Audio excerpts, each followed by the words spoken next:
Ottawa.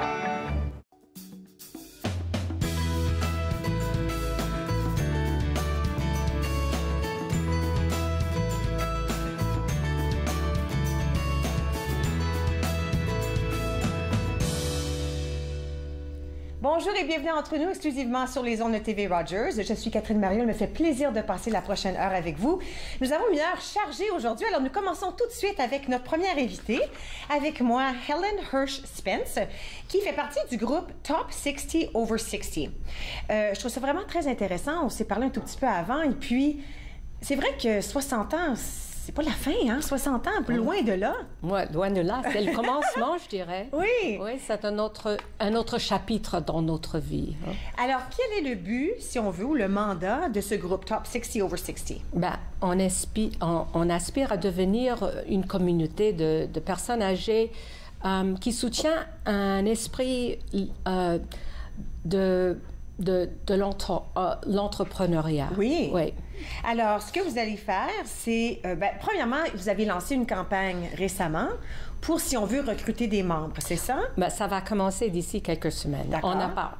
Mais ce qu'on a commencé, c'était un programme c'est une formation personnelle et professionnelle pour les gens de cet âge qui, soit ils ont perdu leur travail ou bien ils prennent leur retraite, Okay. mais à la fin de la journée, ils n'ont plus de sens dans la vie et ils veulent recommencer ou relancer dans une autre direction. Oui. Parce qu'on a le temps et en plus, à cause des progrès médicaux, Oui. tout le monde a la chance de vivre encore jusqu'à l'âge de 82 ans, 86 ans. C'est le norme. Oui.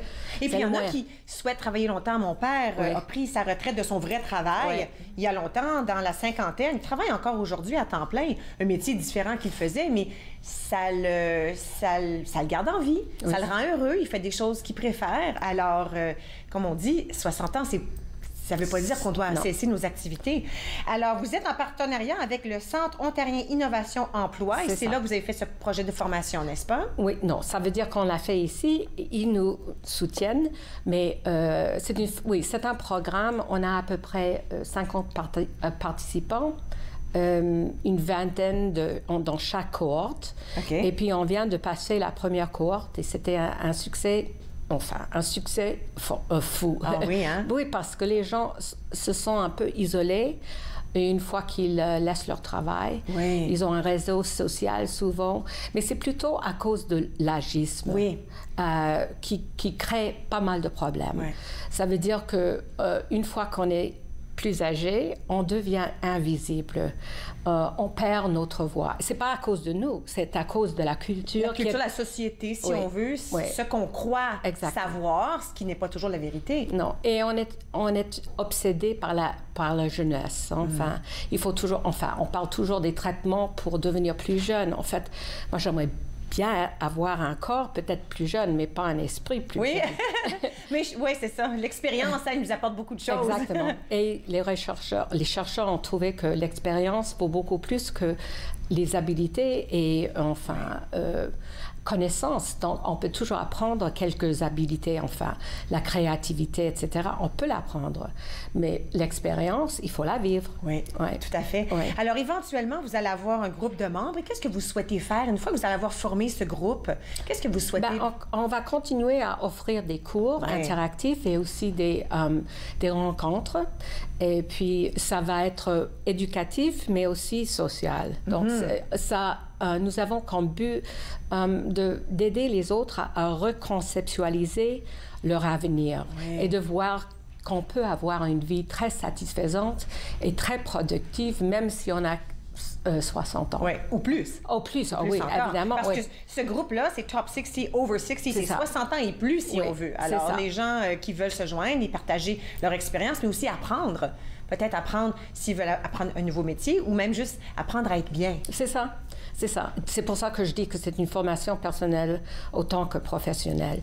Et il faut dire aussi qu'en général, les gens pensent que les seniors sont un groupe homogène, mais c'est pas le cas. Oui. On est aussi différents que les plus jeunes, oui.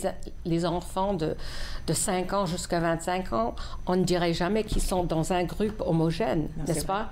Alors, mais on n'y pense pas. Donc, il faut faire conscient le fait qu'il y a beaucoup d'agisme dans notre société sans le savoir. Et il y a un impact sur les gens âgés. C'est à nous peut-être de commencer à réfléchir à la façon dont on regarde et on perçoit les personnes âgées.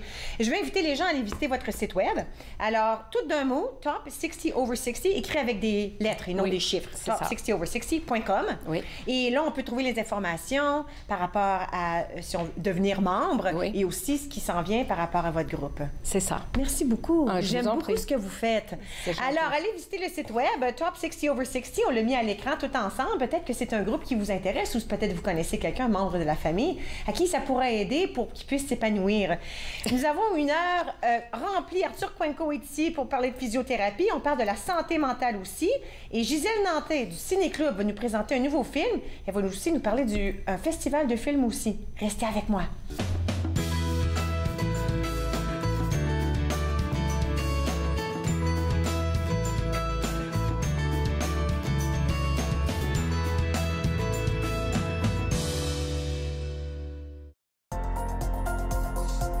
L'émission suivante vous est présentée par la télétransportée Rogers. Profitez du contenu exclusif gratuitement. Disponible au www.rogersanyplacetv.com. Mon nom c'est Erika et je suis bénévole à TV Rogers. À TV Rogers, j'ai appris comment être débrouillard. C'est une expérience que je trouve que tout le monde devrait essayer au moins une fois. L'ambiance à TV Rogers, c'est quelque chose d'extraordinaire. J'adore comment que tout le monde est chaleureux et ils acceptent tout le monde. Donc moi, je dirais, essaye le stage à TV Rogers. J'ai attendu une autre année, puis vraiment, j'aurais dû le faire plus tôt. Family, it's just extremely important. People move around. Connected for Success has just made it so much easier. For the longest time, I was on cloud nine. It connects you to family, it connects you to the outside world, and it makes you feel connected to the community. It was a whole new experience. You realize then how much you missed out. In fact, connect is my favorite word now. I love that word. It keeps me out of trouble.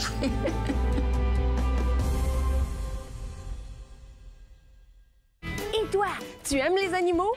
Viens me visiter à la ferme de Jojo. Il y a des canards, des cochons et des chèvres. On va s'amuser. À bientôt! À la ferme de Jojo, 2 épisodes de chaque jour dès 8h sur TV Rogers.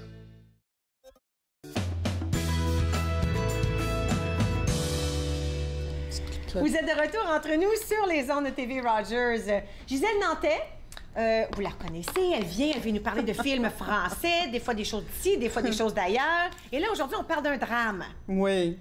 Comment s'appelle-t-il? Alors, ça s'appelle Jusqu'à la garde. OK. Et ici, c'est un jeu de mots. Et vraiment, quand j'ai vu le titre, je pensais que c'était un film de cap et d'épée, hein, parce qu'on parle de la garde, là, quand on fait de l'escrime. Oui. Mais c'est un jeu de mots. Ici, c'est un escrime juridique, légal. Alors, on est vraiment en instance de divorce, un couple qui se sépare, qui veut se divorcer, et où la juge doit donner la garde, accorder la garde. À l'enfant. Alors, c'est pas un film de cap et d'épée, mais il y a quand même des réparties. Ben, je comprends, parce que c'est des choses qui arrivent à tous les jours, hein, dans le fond. Là, et c'est un film qui est très réaliste, hein? C'est un film qui est dur. Et quand on rentre, il faut dire que le réalisateur, Xavier Legrand, c'est son premier long métrage, mais ça lui a récolté des nominations, des prix en France, partout, parce que c'est un film qui est très bien réalisé. L'intrigue est bien montée et vraiment, il y a un suspense dans ce film-là. À la fin du film, on est assis au bout de notre chaise. Wow, j'aime ça, des films comme ça. Alors, c'est un film qui est, oui, juridique, qui est, oui, social. On traite des thèmes de la famille, par exemple. Et ça commence juste là où on a les deux couples qui sont devant la juge. Mais au début, on dirait que c'est filmé, on est derrière la juge. Et c'est comme si nous devions accorder la garde puis décider. Puis est-ce qu'ils ont un enfant, 2 enfants? Ils ont 2 enfants. Donc, ils ont une fille qui est presque majeure, qui a presque 18 ans et qui, évidemment, sort avec les gars. Son père n'est pas très content. Et ensuite, un petit garçon qui est Julien, Thomas Gioro, et lui a même eu une des nominations, le petit garçon. Il est très émouvant. Il fait un peu penser à Olivier, François Olivier, le Québécois, le jeune, qui a grandi puis qui joue dans Junior Majeur maintenant. Ça m'échappe, mais Mais tu sais, il avait joué dans... Talentueux, ça. Oui, très talentueux. Alors, ici, on est... alors, la juge, finalement, elle ne veut pas montrer de préjugés. Le père, comme tu as vu à l'écran, c'est un colosse. Hein? Oui, gros monsieur, grand, fort. Fort. Mais il a l'air doux, puis il a l'air posé et calme. Et ensuite, la mère l'accuse de violence conjugale, mais il n'y a pas de preuves comme telles. Est-ce que nous, on sait en tant que... Alors, non, on ne sait rien. Nous, on est comme là. Alors, on ne sait pas si elle exagère. Ou si c'est vrai. Si c'est vrai ou si ça l'est pas, on est vraiment là dans le courant et on doit décider tout le long. C'est qui ce bonhomme-là? Est-ce qu'il est vraiment... Est-ce qu'on doit donner le temps au coureur? Oui. Est-ce qu'on donne une passe ou est-ce qu'on l'accuse? Est-ce qu'on l'accuse ou non? Ses enfants ont écrit des lettres disant qu'il est violent puis qu'ils ne veulent pas le voir. Ça fait 1 an que sa femme se cache de lui dans sa famille, dans d'autres appartements. Il ne les a pas vus pendant 1 an. Et là, on ne sait pas quelle est la vérité. OK, puis quand on arrive à la fin, est-ce qu'on le sait? La fin, je ne vais pas vous dire, mais il faut que je vous dise que c'est vraiment comme des montagnes russes. Parce qu'il y a vraiment des moments qui sont très tendres avec le père. Il y a un moment où vraiment, là, je reconsidérais le père pleurait à chaudes larmes, là, et je disais... Wow! Est-ce que je l'ai mal jugé? Est-ce que j'ai mal jugé la mère? Est-ce que, tu sais... Oui. Alors, tout le long du film, tu vis cette tension-là. Où est-ce qu'on peut le voir, ce film-là? Alors, on peut le voir au Cinéma Neuf, au Star Cité et aux Galeries d'Elmer. Parfait. Et je suis sûre qu'éventuellement, il va venir, mais c'est tellement bien mené. On dirait que ça glisse là, du drame social juridique à devenir un thriller, là, on est assis au bord. On veut parler du festival Latino en même temps. Oui. Le festival de film, festival du film de l'Amérique latine. Oui. Boum, ça se passe quand, ça? Alors, ça commence demain. Demain. Alors, c'est bien que je puisse en parler aujourd'hui. Alors, c'est le 22e festival. Et il y a 17 ambassades qui vont présenter une primeur. D'ordinaire, ces films-là sont présentés comme à 7 h du soir, à 19 h, à la nouvelle Galerie d'art d'Ottawa. C'est dans beau. Le théâtre. T'es allé? Non, pas encore. J'ai juste vu les images. Je les suis sur incroyable. Instagram et Facebook. C'est tellement beau. Es-tu allé depuis que c'est ouvert? Oui, je suis allée à la soirée gala. Et parce que c'était organisé par les ambassades latines, il y avait des groupes de danse, il y avait des groupes de bongo, il y avait des chanteurs latins. Alors, c'est là qu'ils vont présenter les films de l'Amérique latine. Oui, et il y en a 17 d'ici. 17 films? 17 films qui vont être présentés de différents pays, toujours des primeurs. D'ordinaire à 7 h, mais les samedis et les dimanches, des fois à 16 h de l'après-midi ou 7 h. Si vous y allez à 16 h, peut-être que vous pouvez faire un tour, tu sais, dans la Galerie d'art d'Ottawa, parce que c'est de toute beauté. Et ils vont le présenter dans une salle qui est énorme, qui est multi-usage. Donc, c'est-à-dire que les sièges sont rétractables. Alors, quand le film est fini, on peut tasser les chaises. Alors, non, c'est du gros high-tech, là. OK, on pèse sur un bouton, les sièges sortent du mur et s'installent sur le plancher. Wow! Et ensuite, quand on a fini, boum, on pèse sur le bouton. Et les sièges disparaissent. Et ça disparaît dans le mur. Et c'est des beaux fauteuils. Alors, on est confortable. On est confortable. C'est pas des chaises, là. C'est pas un broche à foin, là. C'est la fine pointe de l'architecture. De la technologie, de l'architecture. Et juste en sortant de cette une belle terrasse. avec des sculptures assez originales. Et assez intéressantes. Tout près du marché Bail. Alors, on peut aller voir les films. Une fois que c'est terminé, on peut prendre une petite marche puis aller luncher sur le marché. Oui, sur le marché. Tu sens sur la terrasse, là? Il y a un petit resto aussi là-dedans maintenant. Il y a un resto sur le coin, oui. Mais il y a un resto dans le musée même. Encore mieux. Avec un bar, et puis tu peux t'asseoir, tu peux commander un café ou un verre ou quelque chose, un petit snack. Et quand tu es sur la terrasse, tu vois tout le centre-ville. Wow. Puis c'est peut-être à 3 étages. Alors, vraiment, je trouve un moment pour y aller. Là. Alors, il y a 17 occasions ici où vous pouvez y aller, puis en même temps, visiter la puis là, je peux galerie. voir, je pense que je peux les lire même sans mes lunettes. Un film du Panama, de l'Équateur, du Venezuela, du Mexique, du Chili, du Paraguay, Costa Rica. Il y a des films de partout. Il y a des films de partout en Amérique latine. Mexique, Cuba, Pérou, République dominicaine. Argentine, Brésil, Colombie. Uruguay, Paraguay. C'est meilleur que moi pour dire ces choses-là. Le site web ici, j'imagine que c'est le site web où on devrait aller visiter. Alors... CFI-ICF.ca /LAFF. Oui. Alors, qui serait Latin American Film Festival. Mais je vais le rementionner à la fin de l'épisode ici. Oui, oui, parce qu'il faut toujours consulter, parce que c'est pas tous les jours. Comme par exemple, ils vont faire une pause pour la longue fin de semaine en mai. Okay. Donc, cette fin de semaine-là, c'est pas programmé. Okay. Mais il y en a toute la semaine qui suit jusqu'au 31. Jusqu'au 31 mai. Alors, si on visite ce site web-là, on pourra savoir lequel ça nous tente. Ça nous tente peut-être de tous les voir. Mais on pourrait aussi choisir d'après les heures. Et il y a différents genres. Il y a des drames, des polars, il y a des comédies, il y a même des documentaires qui sont très intéressants, comme celui qui vient d'Argentine. C'est sur une chanteuse de tango. Incroyable. Merci beaucoup, Gisèle. De rien. On apprend toujours des choses intéressantes avec toi. Ça, je vais te le redonner. Non, encore j'en mieux. ai d'autres. Ça me permet de rementionner l'adresse courriel avant la fin de l'épisode de l'émission d'aujourd'hui. Alors, le drame Jusqu'à la garde, Cinéma Neuf, Star Cité à Gatineau, tandis que le festival du film de l'Amérique latine, ça se passe à la Nouvelle Galerie d'art d'Ottawa. Oui, au coin de Daly et puis Nicolas. Oui, la petite rue Nicolas qui connaît. Waller, là. Oui, merci beaucoup. OK, on s'en va à la pause. À notre retour, on parle de la santé mentale des élèves, des étudiants et du personnel. Restez avec moi, vous regardez Entre nous sur les ondes de TV Rogers.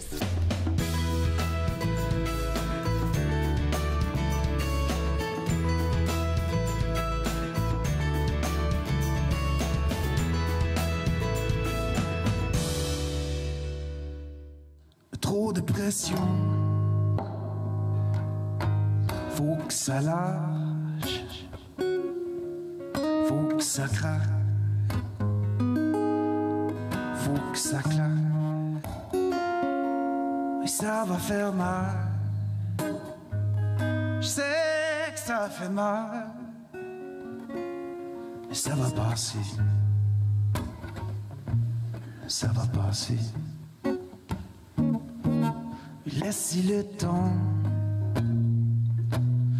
laisse-y le temps, il règle bien les choses.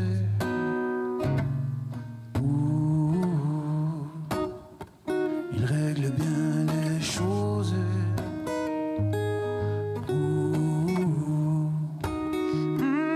Il règle bien les choses.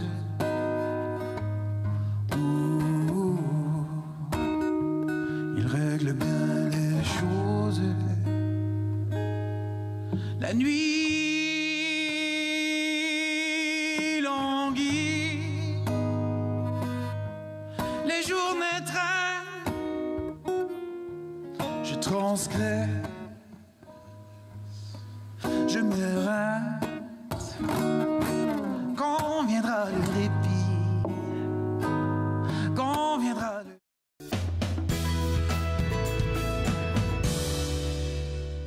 Vous êtes de retour entre nous sur les ondes de TV Rogers. Avec moi, Laurie-Ève Bergeron, elle est directrice des ressources humaines au CECCE, et Anne-Michelle McNulty, les deux en santé mentale. Et aujourd'hui, vraiment, on s'attarde... Bien, premièrement, c'est la semaine de la santé mentale, toute cette semaine. Et pour nous, on veut discuter des élèves, des étudiants, mais aussi le personnel. Vraiment, l'importance, puis ce que vous retrouvez comme important par rapport au conseil des écoles catholiques du Centre-Est, n'est-ce pas? C'est important pour vous, cette semaine de la santé mentale? Oui, absolument. Puis on a, depuis quelques années, la province de l'Ontario demande que tous les conseils scolaires aient une stratégie de santé mentale et de lutte contre les dépendances. Ils mettent ça ensemble pour les élèves. Puis chez nous, on a ajouté le personnel à ça. Donc, on travaille de près ensemble. Pourquoi est-ce que vous croyez que c'est important qu'on s'attarde à la santé mentale pour nos jeunes, mais aussi pour ceux qui sont là pour enseigner, pour les aider, pour les diriger, si on veut? Bien, en fait, on a parti du concept qu'un élève qui est bien dans sa tête, dans son cœur, va être disposé pour apprendre. Alors, c'est la même chose pour le personnel. Le personnel doit être bien disposé pour pouvoir être capable d'intervenir efficacement auprès des élèves, mais aussi s'assurer que, en général, l'ensemble de notre climat organisationnel est propice à avoir des bonnes relations. Donc, ce qu'on veut faire, en fait, c'est déstigmatiser la santé mentale. Alors, ceux qui souffrent, ne pas souffrir en silence et s'isoler, mais plutôt d'être ouverts à en parler et aller chercher de l'appui dans leur entourage immédiat. Alors, on travaille très fort à déstigmatiser toute la question de la santé mentale, mais aussi créer des occasions positives de pouvoir en parler, puis de pouvoir équiper notre personnel là, à s'équiper. Croyez-vous que ça commence à devenir plus facile? Je pense que pour les gens qui sont plus vieux, peut-être de notre âge et plus vieux, la stigmatisation, le stigma, c'est encore fort. C'est encore là parce que c'est pas comme ça qu'on a grandi. Est-ce que vous commencez à avoir une vague chez les jeunes où on réalise qu'on a le droit d'en parler, que j'ai le droit de dire que je suis pas bien? Oui, je pense que oui. Puis nous, ce qu'on essaie de faire beaucoup, c'est changer le langage aussi. Parce que si on dit santé mentale, certaines personnes pensent tout de suite maladie, mais j'ai dit santé. Là. C'est pas la même chose. C'est la même chose. Si on dit santé physique, on parle de la santé. Donc, on veut vraiment que les jeunes et la population, en fait, puissent voir que ta santé, c'est un tout. Elle comprend la santé physique, elle comprend la santé mentale. Puis je pense que nos jeunes commencent à comprendre ça. Plus que nous, même, je dirais. Oui, c'est bien ça. Alors, on a parlé de stratégie. Pour le conseil, qu'est-ce qu'on tente d'implémenter? Qu'est-ce qu'on essaie de faire?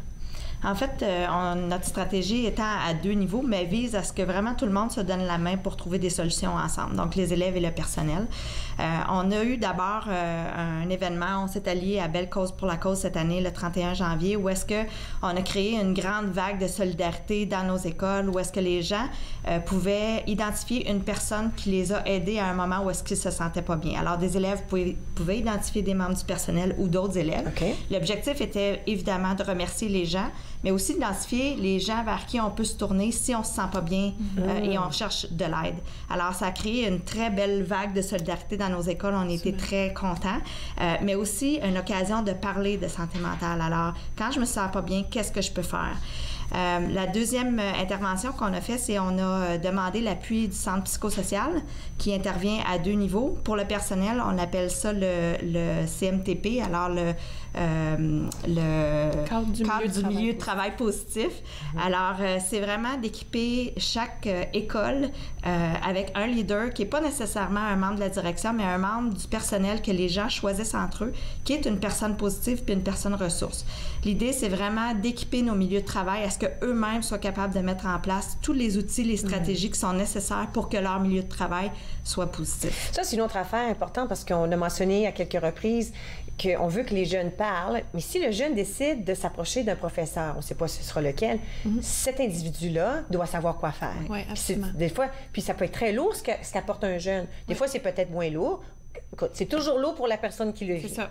Je dis ça comme ça, là, je ne veux pas offenser personne. Ce que tu vis, c'est très lourd. En tant que recevant du message, comme adulte, tu dis bof. C'est ça.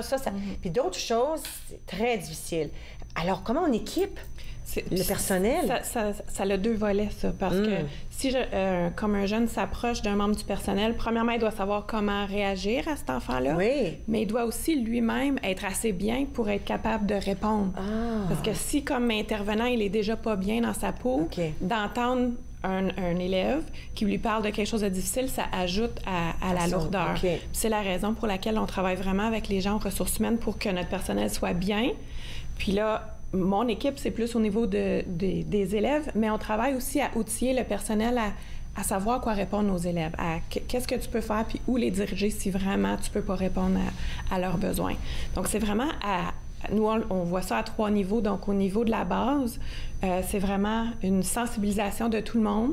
Qu'est-ce que c'est la santé mentale? Comment je fais pour bien prendre soin de ma santé mentale? Et puis là, au 2e niveau, pour le personnel, comment tu fais pour reconnaître quand tu as des élèves qui vont pas bien ou même des collègues? à la limite. Ça pourrait oui, être... parce que c'est peut-être pas tout le monde qui va s'approcher avec la parole. Le jeune viendra peut-être pas dire, hey, tu sais quoi, moi... Puis là, il va dire ce qu'il... Oui. Mais il y a peut-être des choses qu'on peut remarquer s'il commence à s'éloigner des gens ou tout d'un coup, il fait plus ses devoirs quand avant, il faisait toujours des petits symboles comme ça qui peuvent peut-être allumer une lumière, si on veut. Mais là, c'est comment on approche un jeune comme ça. Sans l'offenser, ça doit être une autre partie de la leçon aussi, n'est-ce pas? Bien, ça revient à l'importance, comme Lauriève parlait, des relations positives. Donc, si déjà l'enseignant a une relation positive avec ses élèves, c'est plus facile d'avoir une discussion de « Hey, comment ça va? Il me semble que tu as changé. Puis pour ça, ils doivent bien connaître leurs élèves, pour pouvoir reconnaître ça. Est-ce qu'on dit... Est-ce qu'on nomme, si on veut, certains professeurs dans chaque école où on dit aux jeunes, OK, monsieur tel, madame tel, ce sont les professeurs ressources que vous pouvez aller voir, ou est-ce qu'on dit aux élèves, venez tous, on est tous disponibles en tout temps? L'objectif de notre stratégie de santé mentale, c'est vraiment que tous soient disponibles. Parce qu'une personne qui est en détresse ou vit un inconfort au niveau de la santé mentale va toujours aller vers la personne de confiance que lui identifie ou elle identifie. Les jeunes, on a tendance à avoir une connexion avec un professeur. C'est ça. On peut pas savoir pourquoi, là, mais... OK. Donc, c'est important que tout notre personnel ait un minimum de connaissances pour pouvoir répondre à cet élève-là qui lui arrive parce qu'il se sent en confiance avec lui ou elle. Puis là, si on monte dans la pointe de la pyramide, bien là, c'est là où on a des gens qui sont plus experts, où les membres du personnel, tous les membres du personnel savent qu'eux peuvent se référer à ces personnes-là si vraiment ils peuvent plus répondre aux besoins de l'enfant, si c'est trop. Qu'est-ce qui arrive par rapport au conseil, par rapport au... Disons que le jeune dit, OK, regarde, j'ai un grand secret à te dire, s'il vous plaît, dis-le pas à mes parents. Qu'est-ce qu'on fait dans ce temps-là? Parce que c'est des mineurs, on n'a pas le choix, hein? Est-ce qu'on essaie de leur convaincre que c'est promis que ça va bien aller? Si je parle à tes parents? Est-ce qu'on leur promet que ça va bien aller? On leur dit... Ça aussi. C'est important qu'on parle à tes parents, mais même pour les travailleurs sociaux, les gens de mon équipe qui travaillent avec des élèves, des enfants, des adolescents, c'est la première chose qu'ils leur disent. Ce que tu me dis, c'est confidentiel, sauf si je crains pour ta sécurité ou la sécurité de quelqu'un d'autre. À ce moment-là, c'est un secret que je peux pas garder. OK, bien tu vois, c'est bien. Au moins, ils savent qu'ils peuvent quand même parler librement sans que ça se fasse propager un peu partout. Écoute, on va aller à la pause. Puis à notre retour, on peut parler des stratégies envers les élèves, envers le personnel, mais il y a surtout des nouvelles stratégies qui sont un peu différentes de celles de l'an passé. On peut s'attarder à ceux-là aussi. C'est beau? OK, alors, Mme Bergeron et Mme McNulty restent avec moi. J'espère que vous resterez aussi. Vous regardez Entre nous sur les ondes de TV Rogers.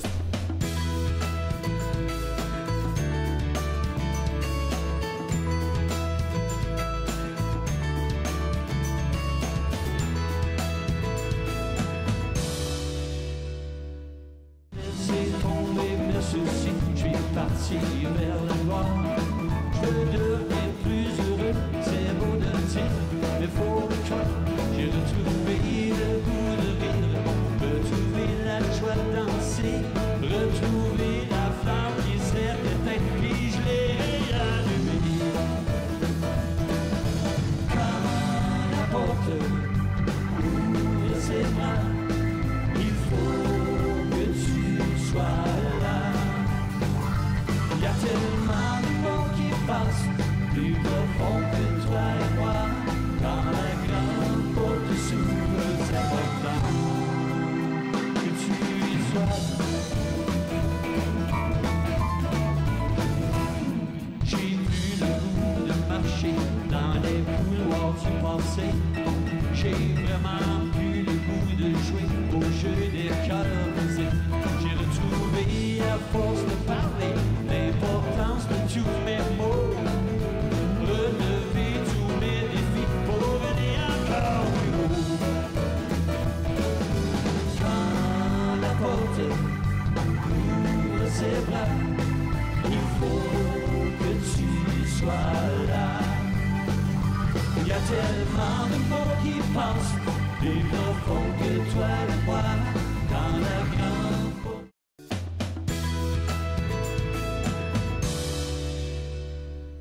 Vous êtes de retour entre nous sur les ondes de TV Rogers. Cette semaine, eh bien, c'est la semaine de la santé mentale. Et c'est important pour nos étudiants, mais c'est aussi important pour le personnel qui les entoure. Pour en parler aujourd'hui, Lauriève Bergeron, directrice des ressources humaines au CECCE, et Anne-Michelle McNulty, qui est une leader en santé mentale. Alors hier, c'était vraiment le grand lancement, si on veut, de cette semaine de la santé mentale. Est-ce que vous avez eu un événement marquant? Bien, nous, en fait, on a 55 écoles, mais aussi on a un centre éducatif qu'on appelle, qui est notre siège social, qui est situé tout près du centre commercial Saint-Laurent. Alors, on a accueilli nos employés avec des fruits. Le matin, on leur a offert du café. Alors, tous les membres des cadres supérieurs ont offert des fruits à l'entrée, donné du café, fait des petits cafés. On avait aussi une bannière où est-ce que les gens ont pris un engagement d'un geste qu'ils pouvaient poser cette semaine pour leur santé mentale. Alors, et cette activité-là... Pour leur propre santé mentale? Oui. Cet événement-là, on a eu diverses façons d'accueillir nos employés dans nos écoles, puis accueillir nos élèves aussi hier. Alors, c'était notre grande journée de lancement de la semaine de santé mentale. On a aussi eu, pendant le dîner, au siège social, une conférence pour notre personnel sur la science du bonheur. OK. Puis est-ce qu'on a eu des affaires dans les écoles? Chaque école, peut-être, faisait quelque chose avec les élèves de différents niveaux. Donc, on a envoyé à toutes les écoles une trousse, 3 trousses en fait. Une trousse d'activités qui pouvaient être faites avec les élèves de l'élémentaire, une trousse d'activités possibles pour les élèves du secondaire, puis une trousse d'idées d'activités qu'ils pouvaient faire avec leur personnel. Donc là, à chaque école de faire des activités, puis on voit ça passer sur les médias sociaux. Oui, puis tout au long de cette semaine, j'assume que ces activités-là et cette discussion, elle va continuer. Même si cette semaine, c'est la semaine de la santé mentale et on dit on va en parler beaucoup cette semaine. Ce qu'on essaie de dire, c'est qu'on peut en parler en tout temps, n'est-ce pas? Il faut, hein? Il faut en parler. On a parlé pendant plusieurs années de santé physique. Les gens savent maintenant comment bien prendre soin de leur santé physique. Il faut faire la même chose pour la santé mentale. Wow. Là, on parlait de stratégie. Puis, au fil des ans, les stratégies changent parce que le public change, puis les médias changent, et puis les technologies, tout ça. Qu'est-ce qu'il y a de nouveau? Quels sont les genres de stratégies qu'on a cette année, disons, envers les élèves et envers le personnel? Pour les élèves, on a mis en place 2 nouveaux partenariats cette année. Donc, Laurier va mentionner un partenariat à 2 volets avec le centre psychosocial. Donc, un des volets pour le personnel, l'autre volet est pour les élèves au niveau des écoles secondaires. Donc, ils ont embauché une travailleuse sociale, le centre psychosocial, ont embauché une travailleuse sociale et une éducatrice spécialisée qui offre des ateliers dans nos écoles secondaires au niveau de gestion de stress et d'anxiété, pour que les élèves soient mieux outillés à faire face aux différentes pressions auxquelles qu'ils vivent pendant leur adolescence. Et puis, un autre partenariat qu'on a établi, c'est avec Maison Fraternité, qui est un centre pour les élèves aux prises avec un problème de toxicomanie, donc de dépendance. On a déjà, dans chacune de nos écoles secondaires, une psychothérapeute du centre de Maison Fraternité qui travaille avec les élèves qui ont des problèmes de toxicomanie, mais on voulait faire de la prévention. Donc, on a une nouvelle ressource, une éducatrice spécialisée qui travaille dans les écoles du CECCE au niveau des élèves de 4e, 5e, 6e année. Donc, on sort des écoles secondaires un petit peu pour aller rejoindre nos élèves un petit peu plus jeunes, sans nécessairement parler explicitement de toutes les différentes sortes de drogues, mais plus pour les outiller. Comment je fais face aux pressions de mes pairs? Comment je fais des bons choix? Qu'est-ce qui est dangereux? C'est quoi les comportements que je devrais éviter, ces choses-là? Je pense qu'avec l'avenue ou l'avènement de tout ce qui est médias sociaux, téléphone, tablette, ordi, Internet, où tout est ouvert, tout est au bout de tes doigts, si on veut,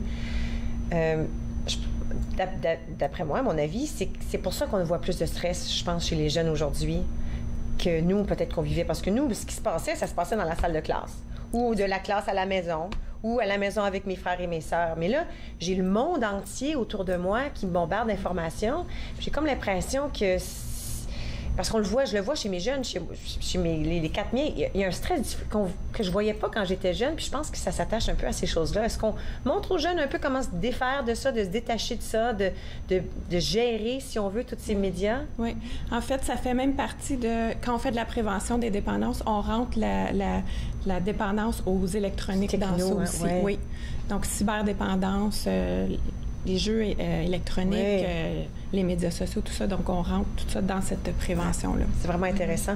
Maintenant, le personnel aussi, hein? On soutient aussi le personnel. On a des stratégies pour eux. Oui.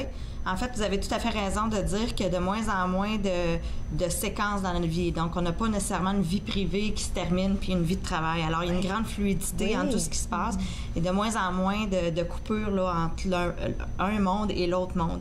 Alors, nous, on est conscients de cette situation-là. Alors, ce qu'on essaie de faire aussi, c'est tout au long de l'année d'équiper nos gens avec différentes capsules qu'on envoie par courriel pour les aider à réfléchir sur qu'est-ce que je peux faire compte tenu de ce changement-là qui s'opère dans mon monde, que je dois continuer à être bien pour pouvoir être un bon parent, être un bon intervenant aussi dans mon travail, pour prendre soin de ma santé mentale de sorte que je sois bien.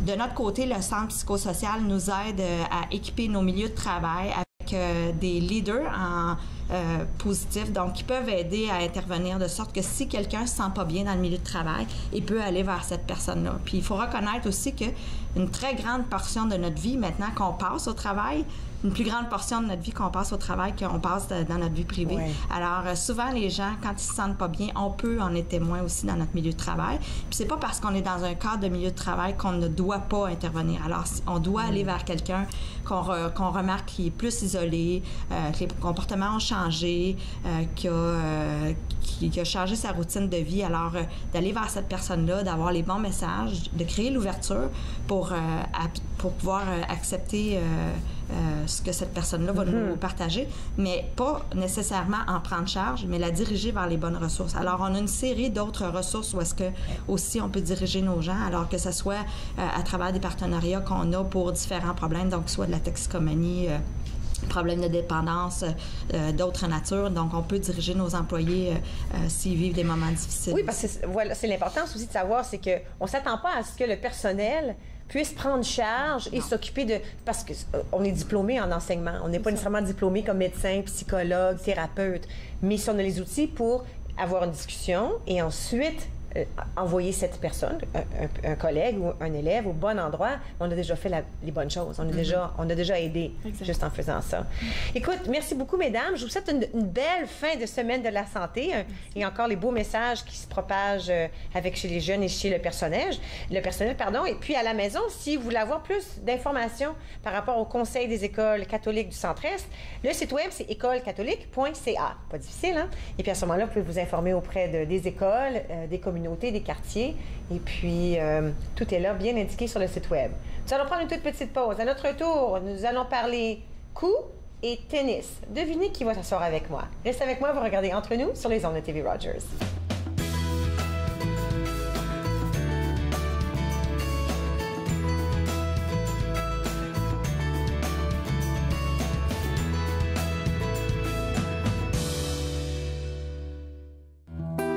Pas à la fois. Je ne peux pas avancer plus vite que ça. Si je force, ne t'en fais pas. Je me remettrai en redoublant de droit. Je me remettrai, le gauche et le droit, un pas à la fois. Je t'en supplie, ne m'en demande pas plus que ça. Si je pousse, si je me force, le temps gagné ne fera que retomber dans l'espace. Je retomberai, le gauche et le droit. Le gauche et le droit. Le gauche et le droit. Le gauche et le droit. Le gauche et le droit.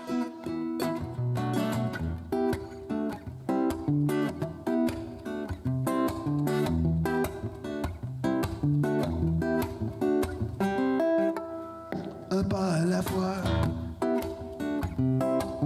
C'est comme ça que je rentrerai chez moi. Si ce n'est qu'aux petites heures du matin, c'est faut que tu me guides par la main. Je rentrerai chez moi, le gauche et le droit, le gauche et le droit.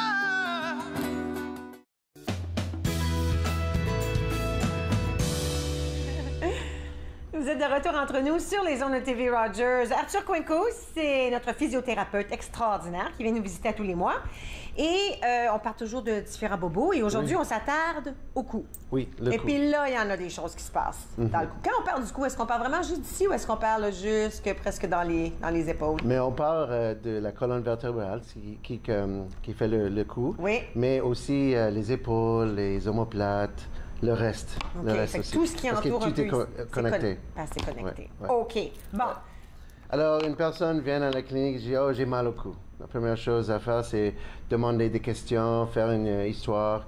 Est-ce qu'il y avait une blessure? Est-ce qu'il y a quelque chose qui est arrivé? Parce que s'il y a comme un whiplash, une commotion cérébrale, un accident d'auto, une chute, une poque dans le front quand tu joues au hockey, là, bon. Oui, exact. À part de ça, on peut faire comme une évaluation physique. OK. Mais si quelqu'un dit non, je ne sais pas, je vais me réveiller avec un problème ou une sorte de douleur, ou même pas de douleur, juste une faiblesse dans mon bras, par exemple. Et c'est nous, comme physiothérapeutes, afin de faire notre évaluation physique, de voir est-ce que c'est peut-être un coincement de nerf, est-ce que c'est un disque dans le cou qui pousse sur quelque chose, est-ce que c'est les muscles qui sont très tendus, ou est-ce que ça peut être quelque chose d'autre qui donne de douleur dans le cou? Ce que tu dis, c'est important de savoir parce que souvent les gens, moi je sais parce que ça m'est arrivé, on a une douleur à quelque part et on assume que c'est là ma douleur. Oui. Mais là, quand on fait quelques exercices avec un physiothérapeute, il dit non, ça n'a pas rapport à ça pantoute, ça a rapport à ton cou, ou vice-versa. C'est vrai. Alors, des fois, la douleur se propage, mais c'est pas là où elle commence ailleurs. Puis c'est ça que vous êtes capable de découvrir. Oui. Alors, après de faire de l'histoire, on demande, OK, on veut faire les mouvements. OK. On demande de pencher comme ça, de regarder le plafond, de tourner gauche et droite. Flexion latérale comme ça, et de faire ça activement. Et ensuite, moi, comme physiothérapeute, je vais essayer de faire ça avec ma main. Manipuler, ou même faire les mêmes mouvements, de donner un peu de résistance, de faire les tests spéciaux pour voir est-ce que les ligaments sont intacts, est-ce que les artères qui vont au cerveau, est-ce qu'ils fonctionnent bien.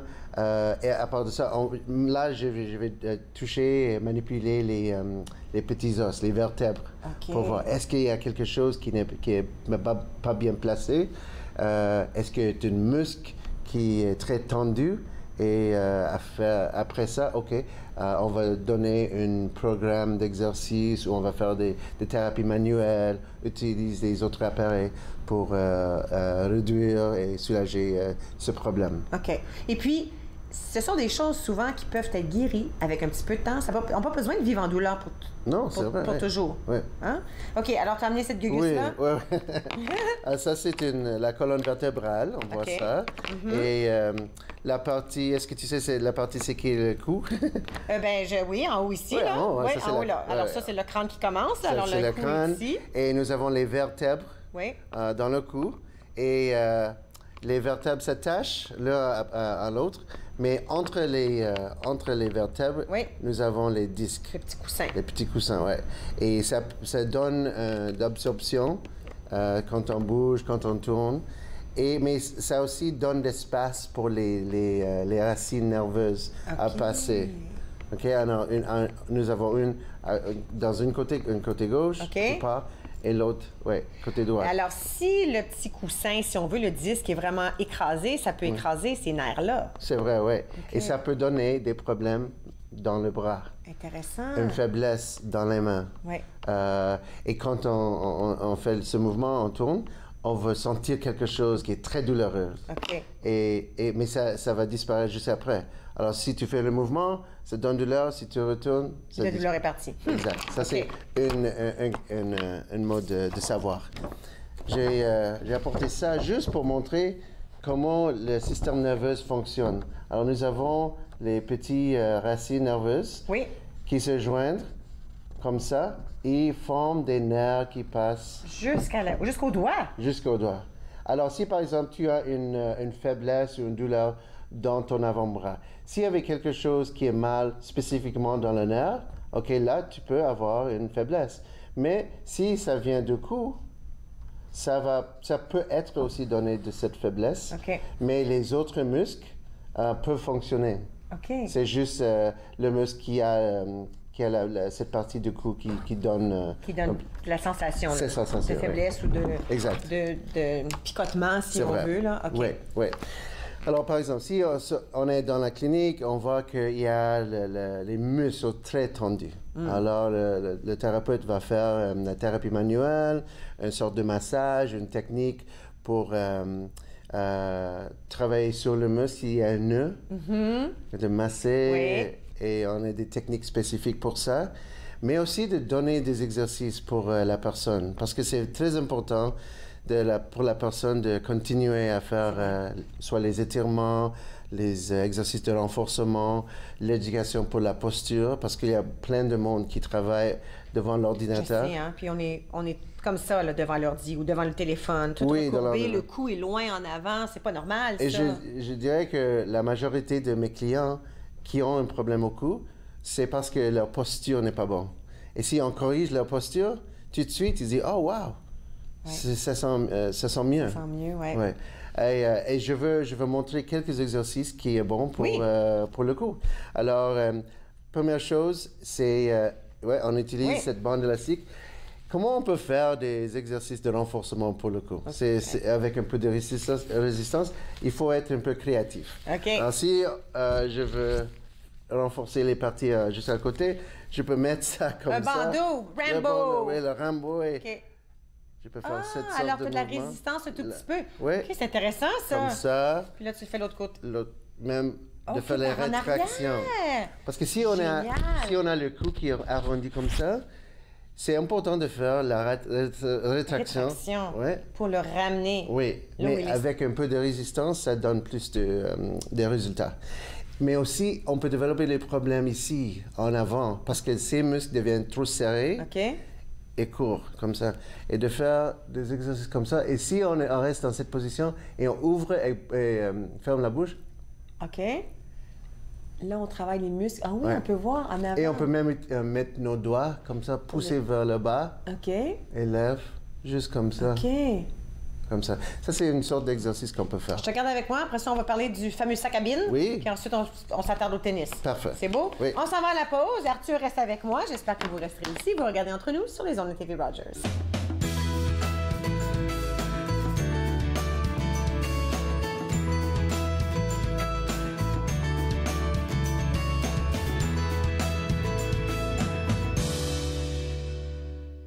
Sacha assombrir les beaux yeux de l'horizon. Oh.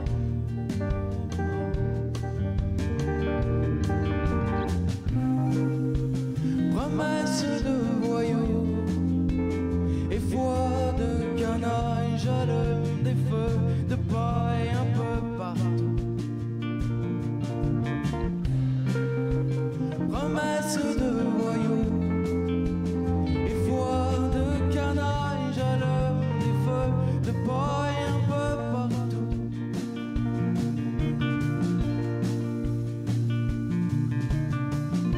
La maladresse des premières fois et le bon feu de la paresse.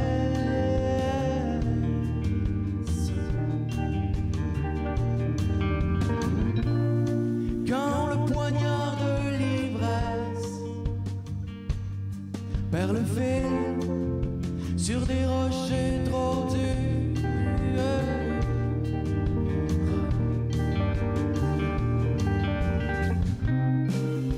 À cette heure porcelaine de Chine crève les yeux des...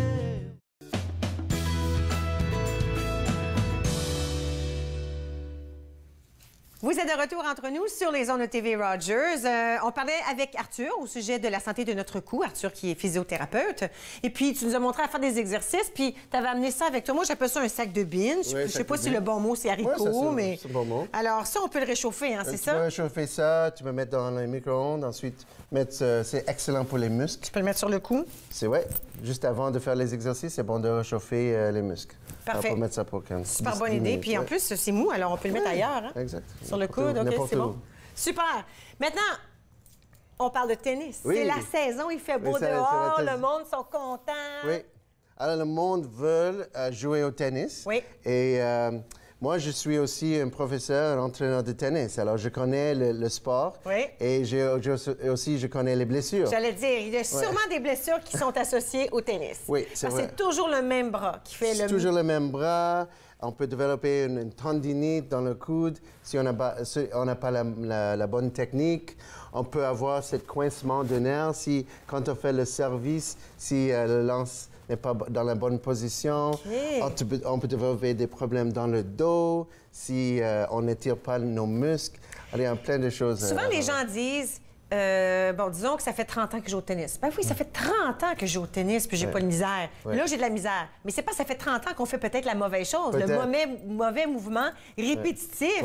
Alors, c'est bon d'apprendre comment bien faire un sport. C'est la chose, ce qu'on fait, c'est les raquettes aussi. Il y a une excellente technologie que la personne ne doit pas avoir la bonne technique, mais peut réussir à jouer au sport, mais avec cette mauvaise technique, elle peut développer un problème. Bien, sachez qu'au tennis, j'ai ni la technique, ni le sport, ni la raquette. Moi, la balle arrive, puis je la manque toujours. Ouais, moi, c'est pourri au tennis. Oui. Mais tu peux nous montrer qu'est-ce qu'on peut faire? Oui, je vais montrer quelques exercices que j'ai créés à moi.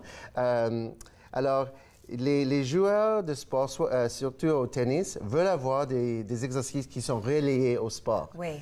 Parce que sinon, ils ne vont pas être motivés à faire les exercices. Alors, s'ils viennent à la clinique et je leur donne des exercices comme juste faire comme ça avec ou comme le poignet, ça. OK. Ils disent, mais Arthur, ce n'est pas exactement relié à mon coup droit, ou mon revers, ou mon service. Alors, donne-moi plus des exercices qui sont reliés au sport. OK. Et là, je dis, OK, laisse-moi penser un peu. Et j'ai... Oh, palais! Oui, regarde, ça, c'est une raquette. Hey, ça, là, c'est comme quand on fait de la gymnastique avec le ballet. C'est un peu comme ça? Si tu veux faire ça. Alors, si je suis droitier, alors je veux faire une bonne technique on appelle ça le coup droit. OK. Alors, si j'ai un problème au cou, excuse-moi, pas au coude, à l'épaule ou même au cou, on peut faire un exercice en utilisant cette raquette et une bande élastique. Alors, je vais juste mettre ça comme ça. Autour de toi, OK. Alors, je vais tenir comme ça. Et moi, maintenant, je vais faire mon coup droit comme ça. Alors, il y a la résistance. La résistance qui pousse comme ça. Je sens ça dans mon coude, dans mon épaule aussi. Et ça, est-ce que c'est pour renforcer? C'est pour augmenter la musculature, si on veut? La musculature. Alors, je sens ça. Il y a une résistance qui tire comme ça. Alors, tu dois contrôler. Et je pousse contre. Oui. Et aussi, dans le tennis, c'est bon et c'est nécessaire de frapper la balle en avant comme ça. OK. Alors, pas comme ça. Alors, il n'y a pas de résistance ici, mais ici, il y a plus de résistance. En bas ici, ça, c'est pour le coup droit. Mais je dis, OK, mais Arthur, qu'est-ce qu'on peut faire pour le revers? Ça, c'est l'autre côté. Ah oui, c'est vrai, parce que quand on... OK. Et pour le revers, il y a deux sortes de revers. Il y a le revers avec deux mains et le revers avec une main. Alors, ça c'est le revers avec une main. Excuse-moi, comme ça. OK. Il y a encore de résistance. D'accord. Alors là, on travaille différents muscles dans le bras. Oui, l'avant-bras. L'avant-bras. Et avec deux mains, même chose, comme ça. Et ça, c'est excellent pour le renforcement des avant-bras, le bras, les épaules, pour le revers. J'ai une cliente qui a beaucoup de difficultés, puis elle joue au tennis à tous les jours. Oui. Je devrais voler ton truc. Wow! Un autre. Alors, pour le service. OK. Alors, je vais juste mettre ça comme ça. Excuse-moi. Ouais. Et juste faire comme ça. Ça, c'est un excellent Encore mode. une fois, on travaille. Oui, on travaille cette fois la musculature. Ça, c'est excellent. Juste pour renforcer. Et aussi tous les muscles qui aident à stabiliser le corps quand on frappe la balle. Oui. Et aussi dans le... Oui, parce qu'on pense quand on fait ça, bof, on travaille le bras, mais c'est pas juste le bras, l'épaule, le cou. Tout est connecté. Tout fait un effort, même que dans les pectoraux, je suis certaine, doit faire un petit effort aussi. Le tennis, les mouvements de tennis sont très explosifs. Alors, tous les muscles doivent travailler ensemble. Quand on frappe la balle, quand on fait le service, aussi de frapper en avant comme ça. Au lieu de? Ben, s'il y a des monde qui frappent comme ça, regarde, ça coince dans le nerf, dans le cou. Ils viennent à la clinique pour avoir des physio... Sur le cou? Sur le cou. Parce que le mouvement n'est pas fait comme il faut. Oui, c'est vrai. Alors, frapper en avant. Alors, ces indices comme ça sont très importants pour un joueur débutant de tennis, juste pour savoir qu'il faut avoir une bonne mobilité, une bonne flexibilité et surtout une bonne force. Et sinon, viens voir quelqu'un qui est un entraîneur de tennis. Et si tu as une blessure, viens voir un physiothérapeute. Ouais. Et demande à cette physiothérapeute de donner des exercices qui est très spécifiques. À ton sport. Parce que, comme tu as dit avant, le tennis, par exemple, c'est pas juste une muscle qui travaille, c'est beaucoup de muscles qui travaillent ensemble. Et si on essaie de trouver des exercices à faire qui sont créatifs, motivants, spécifiques au sport, les personnes vont être plus, c'est quoi le mot? Se porter à vouloir continuer. Ou à suivre les conseils du docteur si l'exercice à faire est plus propice à ce qu'ils font. Est-ce que tu suggères à tes jeunes qui, dans ton coaching, de se réchauffer avant de commencer le tennis? Bonne question. Ou n'importe quel sport, dans le fond? Ça, c'est le débat entre les étirements au début ou à la fin. Est-ce que je dois étirer avant de faire le sport ou est-ce qu'après? Il y a des recherches qui disent après, c'est sûr, c'est important. Mais avant, pour réchauffer, c'est plus de faire des mouvements dynamiques. Dynamique, hein? Oui, lentement, dynamique. Mais ça va aider à augmenter la circulation. Et après ça, là, on peut commencer à faire notre sport, mais un peu doucement. Et ensuite, se réchauffer même avec les mouvements spécifiques. Et après ça, de faire ça comme à toute vitesse. Et puis, une fois que c'est terminé, faire un étirement plus statique. Exact. Une fois que le sport est terminé. Oui, c'est ça. Et de faire les étirements statiques et aussi, si tu veux faire comme plus encore des exercices de renforcement. On peut le faire après aussi. Alors, je suggère à mes clients d'avoir 2 raquettes. Une raquette que tu utilises et une autre que tu fais des étirements. Reste avec moi. On va aller prendre une toute petite pause. On va finir l'émission avec toi. Alors, Arthur, reste avec moi pour la fin. On revient dans un petit moment. Vous regardez Entre nous.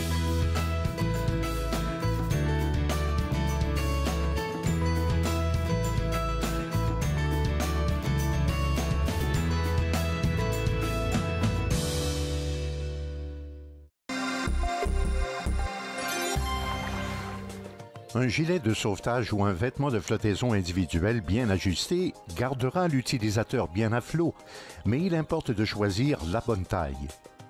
S'il est bien ajusté, il ne devrait pas se soulever au-delà du nez ou des oreilles de l'utilisateur. Habituellement, pour le VFI gonflable, la taille est unique. Lorsqu'il est endossé, il importe de desserrer au besoin les courroies pour permettre un gonflage adéquat du gilet. Savez-vous que plusieurs éléments clés peuvent réduire vos risques de chute? Joignez-vous aux séances d'exercice en force, en équilibre. En force, en équilibre, lundi au dimanche, 10h, sur TV Rogers. Il a mes yeux. Il a les pommettes de sa mère. Il a ma phobie des hauteurs. Il a sa nature si compétitive. Il a mon sens de l'humour un peu bizarre. Il a son amour de la lecture. Il a mon oxycodone. Il y a des choses qui ne devraient pas se transmettre. Gardez vos médicaments d'ordonnance sous clé ou rapportez-les. Apprenez-en plus à sécuriservosmédicaments.ca. Un message de Jeunesse sans drogue Canada. Encore jeune, cette semaine, on vous propose un reportage sur l'autisme, une exposition d'art floral et également le lancement de la programmation du MIFO. Encore jeune, dimanche, 19h, sur TV Rogers. Vous êtes de retour à Entre nous. Je parlais avec Arthur, qui est physiothérapeute, mais aussi coach en tennis. Tu sais, j'entends souvent des gens dire qu'ils ont le tennis elbow. Je ne sais pas si le coude du tennis, je ne sais pas comment on dit ça, là. Mais je ne suis même pas sûre qu'ils jouent le tennis. Est-ce que ça se peut avoir une blessure? Si Simon, le médecin dit « Oh, j'ai un problème ici ». Il dit « Oh, tu as le tennis elbow ». Mais je ne joue pas au tennis. Qu'est-ce qui arrive? C'est parce que si on utilise des outils, on utilise nos bras, avec beaucoup de répétitions. Okay, alors, je pense à un garagiste. Oui, un garagiste, un mécanicien, comme ça, qui font comme ça avec leur avant-bras, ou même comme ça. Ça, c'est, on appelle ça intéressant. Même si ça n'a pas rapport au tennis. Et je peux trouver des exercices pour eux aussi. Alors, mais qu'est-ce qui arrive? C'est quoi le coup du golf, là? Le golf, ça, c'est l'autre côté. Ah, OK. Pourquoi? De golf, que... de tennis. Alors, c'est-tu le coude en haut qui a le bobo dans le tennis ou le coude en bas? Pour le tennis? Pour le golf, pardon. Pour le golf, c'est... c'est la main en bas? Main en bas, oui. Quand on frappe. Quand on frappe. Oui. Et puis encore. On frappe la terre.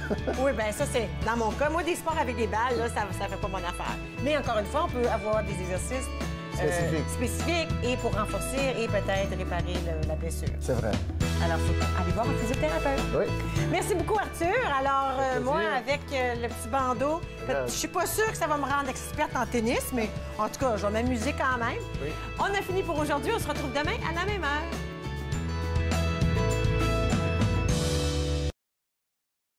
Faites-nous part de vos commentaires en composant le 613-521-2323 par courriel sur Facebook et Twitter.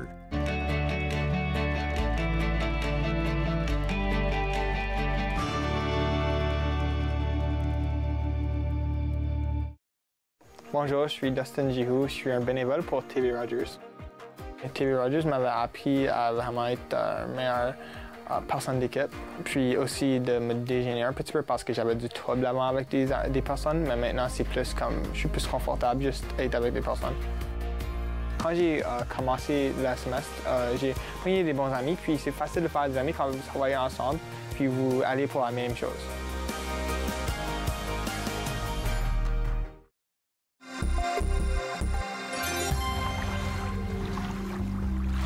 Les voies maritimes pour les bateaux motorisés, surtout ceux à fort tirant d'eau, sont habituellement démarquées par des balises. La plupart sont rouges ouvertes et peuvent être flottantes, ce sont des bouées, ou encore sur la rive, des balises d'alignement. Une autre signalisation importante, le drapeau de plongée.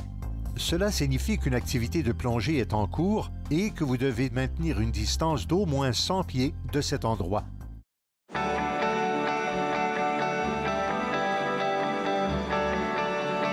Regardez TV Rogers, Ottawa.